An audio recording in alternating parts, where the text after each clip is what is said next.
Good morning and welcome to morning prime time news. ముందుగా head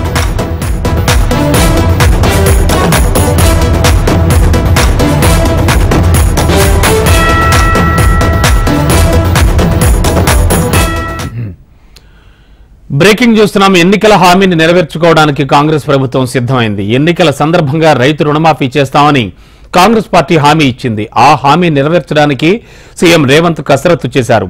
ఇవాళ రైతుల ఖాతాల్లో రుణమాఫీ నిధులు జమ చేస్తున్నారు.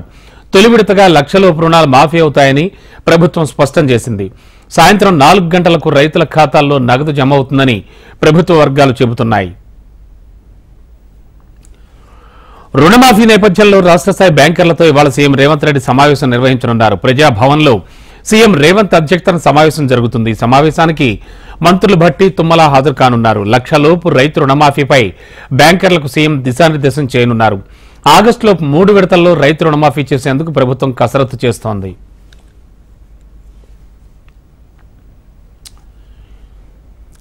బ్రేకింగ్ లో చూసాం. ఎన్నికల హామీని నెరవేర్చుకునేందుకు కాంగ్రెస్ ప్రభుత్వం సిద్ధమైంది. ఎన్నికల సందర్భంగా రైతు రుణమాఫీ చేస్తామని కాంగ్రెస్ పార్టీ హామీ ఇచ్చింది. ఆ హామీ నెరవేర్చుకోవడానికి సీఎం రేవంత్ కసరత్తు చేశారు. ఇవాళ రైతుల ఖాతాల్లో రుణమాఫీ నిధులు జమ చేయనున్నారు. తొలి విడతగా లక్షలోపు రుణాలు మాఫీ అవుతాయని ప్రభుత్వం స్పష్టం చేస్తోంది. ఇక ఇదే అంశానికి సంబంధించి లేటెస్ట్ ఇన్ఫో అందించడానికి మా కరెస్పాండెంట్ ప్రవీణ్ సిద్ధంగా ఉన్నారు. ప్రవీణ్, రైతుల ఖాతాల్లో 4 గంటలకి అమౌంట్ పడుతుంది అని చెబుతూ ఉన్నారు. అండ్ తదనంతరం అంటే ఆ తర్వాత కొన్ని కార్యక్రమాలకి, ఒక సంబరాలకి కూడా అంతా సిద్ధం కావాలని నిన్న ఆల్రెడీ పిలుపునిచ్చారు. ఏమిటి ఇవాళ ఏం చేయబోతున్నారు కాంగ్రెస్ శ్రేణులంతా కూడా?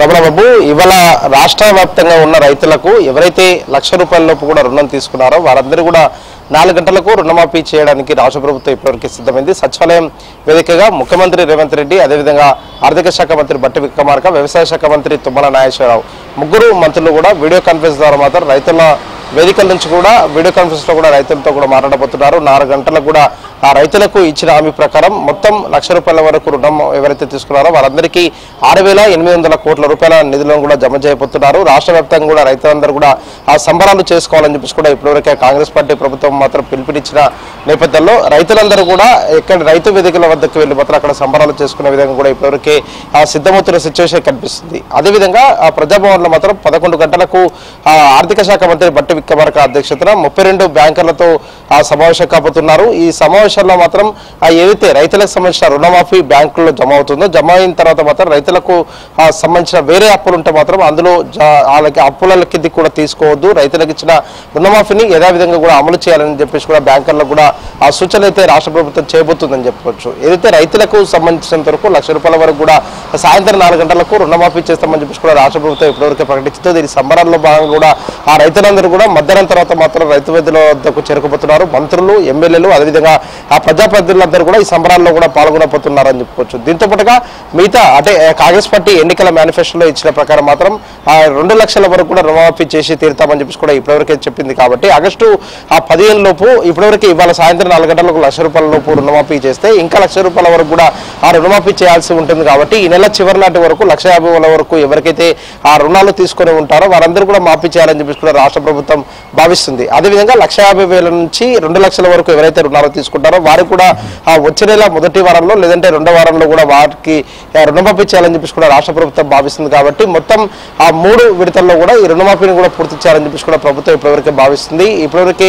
ఆ రుణమాఫీకి సంబంధించిన నిధుల విషయానికి వస్తే మాత్రం మొదటి విడతలో రుణమాఫీ చేయడానికి దాదాపు 6,800 కోట్లు ఖర్చు అవుతుందని చెప్పేసి కూడా రాష్ట్ర ప్రభుత్వం చెప్తుంది. మొత్తం ఆ రుణాలు అంటే 2 లక్షల వరకు ఎవరైతే రుణాలు తీసుకున్నారో వారందరి మాఫీ చేయడానికి రాష్ట్ర ప్రభుత్వానికి దాదాపు 31,000 కోట్ల రూపాయలు కూడా అవసరమవుతుందని చెప్పేసి కూడా ప్రభుత్వం ఇప్పటివరకు భావించింది. అందుకు సంబంధించిన ఆ నిధులు కూడా సేకరించిన సిచ్యువేషన్ అయితే కనిపిస్తుంది. రైతులందరూ మాత్రం ఇవాళ ₹1,00,000 లోపు కూడా రుణమాఫీ జరగబోతుంది. కాబట్టి ఇప్పటివరకే ఆ జిల్లాల వారీగా కూడా కలెక్టర్లకు ఆదేశాలు జారీ చేశారు. కలెక్టర్ల నుంచి కూడా గ్రామ స్థాయి వరకు కూడా ఆ గ్రామంలో ఎంతమంది రైతులకు రుణమాఫీ అవుతుంది ₹1,00,000 వరకు అనే దానిపైన కూడా ప్రభుత్వం ఒక క్లారిటీ ఇచ్చింది. ఎవరెవరికైతే ₹1,00,000 లోపు రుణం తీసుకున్నారో వారందరికీ కూడా ఆ మహిళా ప్రాతిపదికన అదేవిధంగా ఏదైతే రేషన్ కార్డు మాత్రమే ఆ కుటుంబాన్ని ఏదైతే లెక్కలోకి అంటే ఆ కుటుంబంలో ఎంతమంది ఉన్నారో ఆ కుటుంబానికి సంబంధించిన దానికి మాత్రమే రేషన్ కార్డు ఉంటుంది. పాస్బుక్ ఆధారంగా మాత్రమే ఇప్పటివరకు రైతు రుణమాఫీ చేస్తామని చెప్పి కూడా ప్రభుత్వం ప్రకటించింది. కాబట్టి దానికి సంబంధించిన ఆ లిస్టును కూడా కలెక్టర్ కార్యాలయాలు కూడా ఇప్పటివరకే విడుదల చేశాయి. రాష్ట్ర వ్యాప్తంగా ఇవాళ 4 గంటలకైతే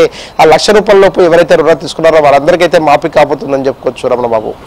ఓకే, ముఖ్యంగా ప్రవీణ్, దీనిపై రైతు సంఘాలు కానీ అలాగే రైతులు కానీ వాళ్ళ వెర్షన్స్ ఏమిటి, ఎలా ఉన్నాయి? మొదటి నుంచి మాత్రం కొంచెం వరకు రేషన్ కార్డు గందరగోళం అయితే నెలకొంది. రేషన్ కార్డు ప్రామాణికంగా కూడా రైతు రుణమాఫీ చేస్తే మాత్రం చాలా మందికి కూడా రైతు రుణమాఫీ జరగదని చెప్పేసి కూడా ఒక అపోహలు ఉంది. దీనిపైన కూడా వ్యవసాయ శాఖ మంత్రి తుమ్మల నాగేశ్వరరావు కావచ్చు, అదేవిధంగా ముఖ్యమంత్రి రేవంత్ రెడ్డి ఇద్దరు కూడా క్లారిటీ ఇచ్చారు. రేషన్ కార్డు ఓన్లీ కుటుంబాన్ని గుర్తించడానికి మాత్రమే ప్రామాణికంగా తీసుకుంటాము, పాస్బుక్ ఆధారంగా మాత్రమే ఆ రైతులకు ఇచ్చిన హామీ ప్రకారం కాంగ్రెస్ పార్టీ ఎన్నికల మేనిఫెస్టోలో ₹2,00,000 రుణమాఫీ చేసి తీరుతామని ఏదైతే అంశాన్ని చెప్పామో పాస్బుక్ ఆధారంగా మాత్రమే ఆ రుణమాఫీ చేసి తీరుతామని చెప్పేసి కూడా ఇప్పటివరకు ప్రకటించారు. కాబట్టి ఇవాళ సాయంత్రం నుంచి కూడా రైతులకు సంబంధించిన రుణమాఫీ కార్యక్రమం అయితే ప్రారంభం కాబోతుందని చెప్పుకోవచ్చు. ఆగస్టు 15 లోపు ₹2,00,000 వరకు ఎవరైతే రుణాలు తీసుకున్నారో వీరందరికీ రుణాలు మాఫీ చేయడానికి మాత్రం రాష్ట్ర ప్రభుత్వం సిద్ధమైన సిచ్యువేషన్ అయితే కనిపిస్తుంది. రైతులు మాత్రం ఈ సంబరాల్లో పాల్గొనాలని చెప్పేసి కూడా ఇప్పటివరకే పిలుపునిచ్చారు. కాబట్టి నల్గొండ వేదిక నుంచి మంత్రి కోమటిరెడ్డి వెంకరెడ్డి సంబరాల్లో పాల్గొనబోతున్నారు. అదేవిధంగా మంత్రులు ఆయా జిల్లాల్లో కూడా రైతు వేదికల వద్ద మొత్తం సంబరాల్లో పాల్గొనబోతున్నారు. ఒకేసారి 505 వేదికల నుంచి కూడా రైతు నేస్త కార్యక్రమాన్ని మాత్రం ఇవాళ ముఖ్యమంత్రి రేవంత్ రెడ్డి సచివాలయం నుంచి పాల్గొనబోతున్నారు Ramana Babu. Right, thank you Praveen.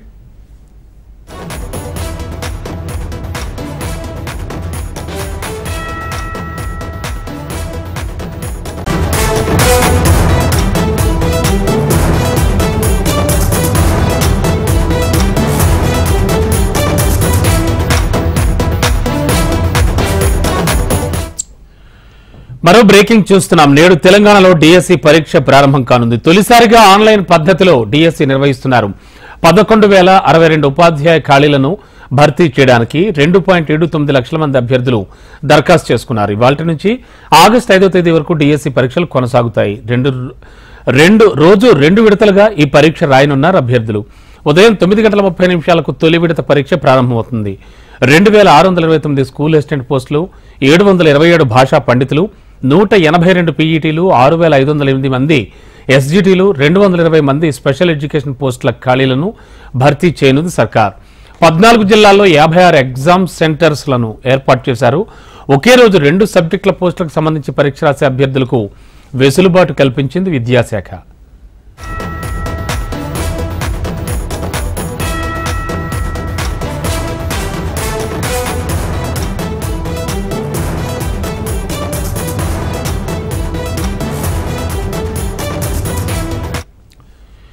ఇవాళ తెలంగాణలో డిఎస్సి పరీక్ష ప్రారంభం కానుంది. తొలిసారిగా ఆన్లైన్ పద్ధతిలో డిఎస్సి నిర్వహిస్తున్నారు.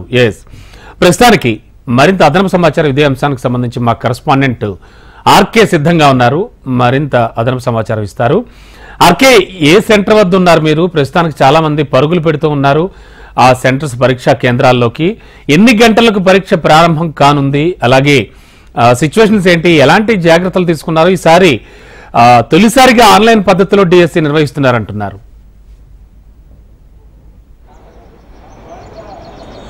రమణ, ఇప్పుడే 9 గంటలకి డిఎస్సి పరీక్ష ప్రారంభమైంది. డిఎస్ పరీక్ష ఆందోళన నిరసన మధ్య తొలిసారిగా డిఎస్ ప్రారంభమైంది. ఈ ప్రారంభమైన నేపథ్యంలో చూసినట్టయితే దాదాపుగా రాష్ట్ర వ్యాప్తంగా 6 నెలల తర్వాత డిఎస్సి వేసిన నేపథ్యంలో పెద్ద సంఖ్యలో అభ్యర్థులు దరఖాస్తులు చేసుకున్నారు. అయితే మనం ఎల్బీ నగర్లోని డిజిటల్ ఆన్లైన్ సెంటర్లో ఉన్నాము. ఇక్కడ చూసినట్టయితే ఇప్పటికే ఎగ్జామ్ 9 గంటల నుంచి 11:30 వరకు ఎగ్జామ్ నిర్వహిస్తున్నారు. అయితే ఇప్పటికే క్లోజ్ అయిపోయింది. ఎగ్జామ్ నిర్వహణ పూర్తిగా నిర్వహించడం ఏర్పాటు చేసినారు. అదే అందుకు కావాల్సిన అదే డిఎస్సి ఆందోళనలు నిరసనల మధ్య డిఎస్సి ప్రారంభమైన నేపథ్యంలో ఎప్పుడైతే మళ్ళీ ఆందోళన చేసే అవకాశం ఉందనే నేపథ్యంలో పోలీసులు బందోబస్తు ఏర్పాటు చేశారు. ఇక్కడ చూస్తున్నాం పోలీసులు అందరు బందోబస్తు ఎలాంటి అవాంఛనీయ సంఘటన జరగకుండా జాగ్రత్తలు తీసుకున్నారు. ఇప్పుడు చూస్తున్నాం దాదాపుగా 2,79,000 మంది దాదాపుగా ఎగ్జామ్ దరఖాస్తు చేసుకున్నారు. ఉండే పోస్టులు 11,000 చిల్లర పోస్టులకు 2,00,000 మంది 79,000 మంది దరఖాస్తు చేస్తున్న నేపథ్యంలో పెద్ద సంఖ్యలో అందుకు తగ్గట్టుగా ఏర్పాటు చేస్తున్నారు. అయితే ఉదయం మధ్యాహ్నం 2 షిఫ్ట్ల మధ్య ఈ పరీక్ష నిర్వహిస్తున్నారు. ఉదయం ప్రతి షిఫ్ట్లోనే 13,000 మంది ఎగ్జామ్ రాసే విధంగా అధికారులు అయితే ఏర్పాట్లు చేసినట్టు ప్రతిరోజు 26,000 మంది ఎగ్జామ్ రాశారు. అయితే ఈ రోజు నుంచి దాదాపుగా ఆగస్టు 5వ తేదీ వరకు ఈ పరీక్షలు నిర్వహించిన నేపథ్యంలో అందుకు కావాల్సిన జాగ్రత్తలు తీసుకున్నారు. మనం చూసినట్టయితే ఎల్బీ నగర్లోని డిజిటల్ హ్యాండ్ సెంటర్ దగ్గర ఉన్నాం. ఇక్కడ పోలీసులు అందరూ బందోబస్తు అన్ని చూస్తున్నాం. ఇక్కడ చివరి నిమిషం వరకు కూడా దాదాపుగా చివరి నిమిషం వరకు అభ్యర్థులకు అనుమతులు ఇచ్చిన నేపథ్యంలో అనుమతులు ఇచ్చారు. వాళ్ళకి ఎలాంటి అయితే ఇప్పటి వరకు ఎవరు విద్యార్థులు అయితే రావడం లేదు. దాదాపుగా మరో మధ్యాహ్నం 2 గంటలకు మరో ఎగ్జామ్ ప్రారంభం కానుంది. Ramana. Okay, thank you Ramakrishna.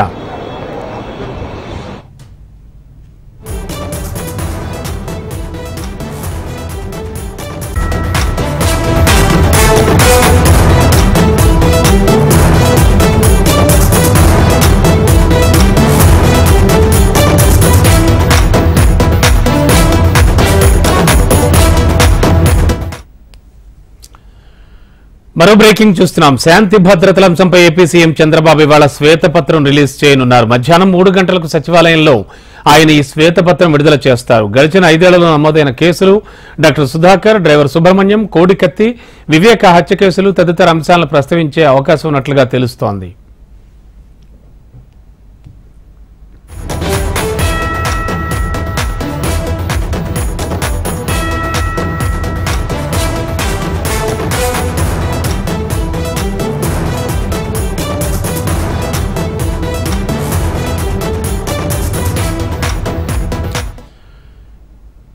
శాంతి భద్రతల అంశంపై ఏపీ సీఎం చంద్రబాబు ఇవాళ శ్వేతపత్రం రిలీజ్ చేయనున్నారు. మధ్యాహ్నం 3 గంటలకు సచివాలయంలో ఆయన శ్వేతపత్రం విడుదల చేయనున్నారు.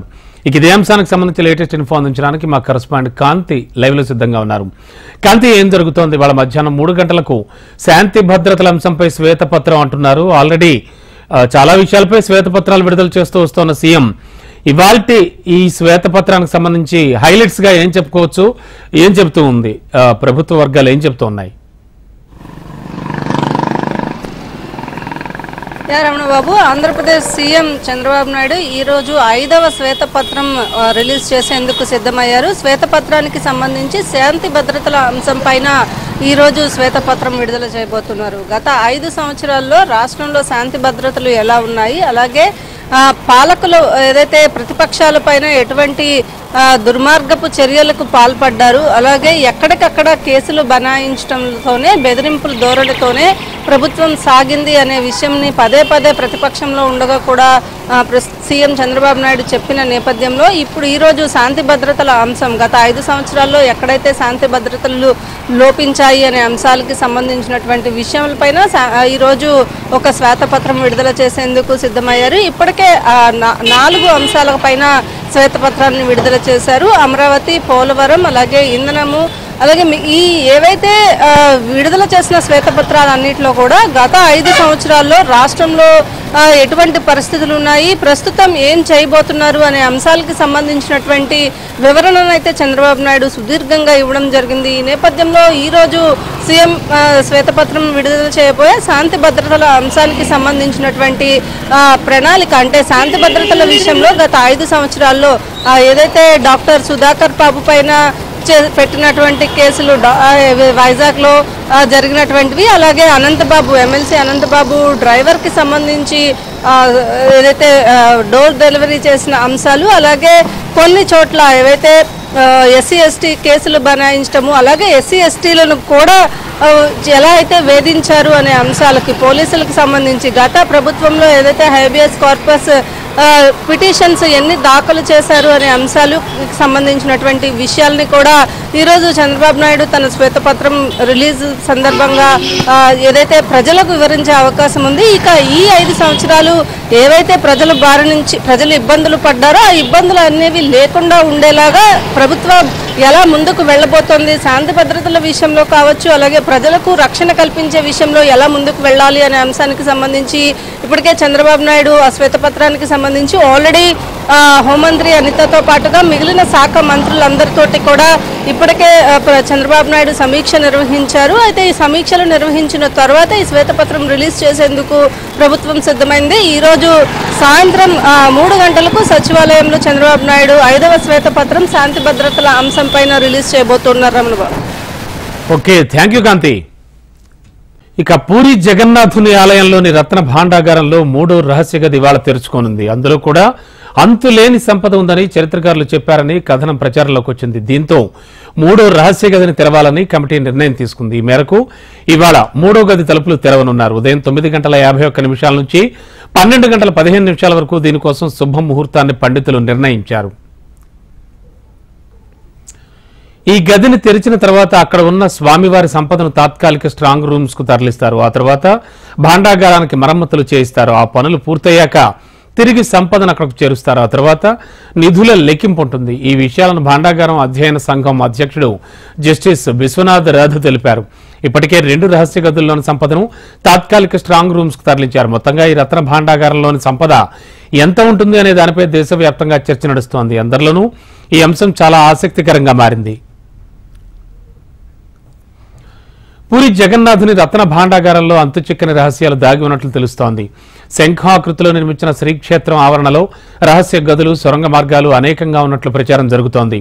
34 కిరీటాలు, రత్న ఖచ్చిత స్వర్ణ సింహాసనాలు, అలాగే మహాలక్ష్మికి సంబంధించిన వడ్డాణాలు, కొలువు దేవతల పసిరి విగ్రహాలు ఉన్నాయని చరిత్రకారులు భావిస్తున్నారు. గర్భగుడి నుంచి పతిత పావన గోపురం వరకు దేవతా విగ్రహాలు కొలువే ఉన్నాయని చెబుతున్నారు.